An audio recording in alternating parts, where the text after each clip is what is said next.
السلام عليكم أعز الفلا والميزامي تاوعي واش راكم ان شاء الله ديما تكونوا بخير وان شاء الله كل ما تخليكم نلقاكم كامل بالصحة والعافية. مرحبا بكم كامل عندي في القناة تاعي.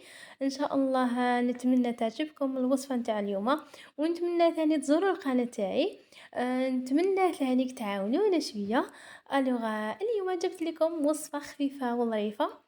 يعني طبق ولا أروع بنين وسهل وخفيف ما فيهش بزاف تكاليف وبالخف يطيب.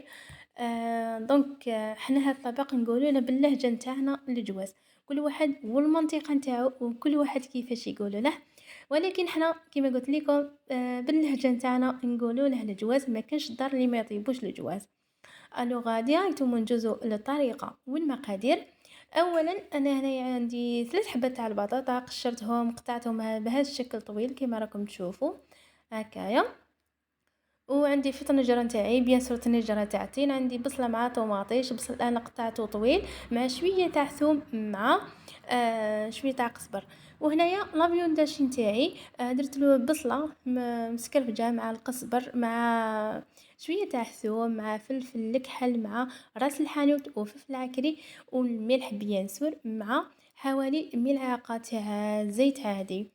علاه أنا درت هنايا الزيت باه اللحم المفروم تاعي قاعد يعني طايب، ما يكونش ناشف.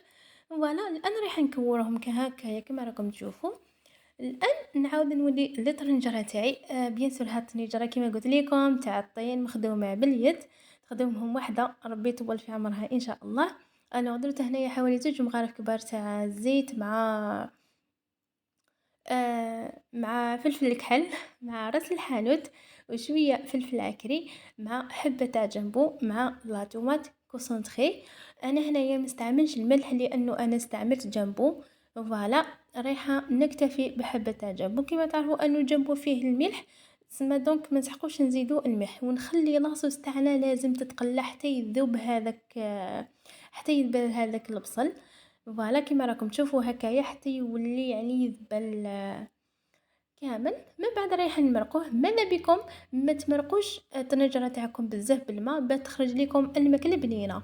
من بعد ندير البطاطا نتاعي نسبق فيها ورايحه نضيف الكريات نتاعي اللي درتهم قبيله ونخليهم نغطي عليهم ونخليهم يطيبوا غير بالعقل. فوالا.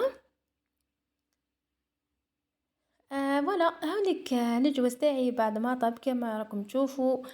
نظفت له الفلفل الحار، لازم يكون الحر.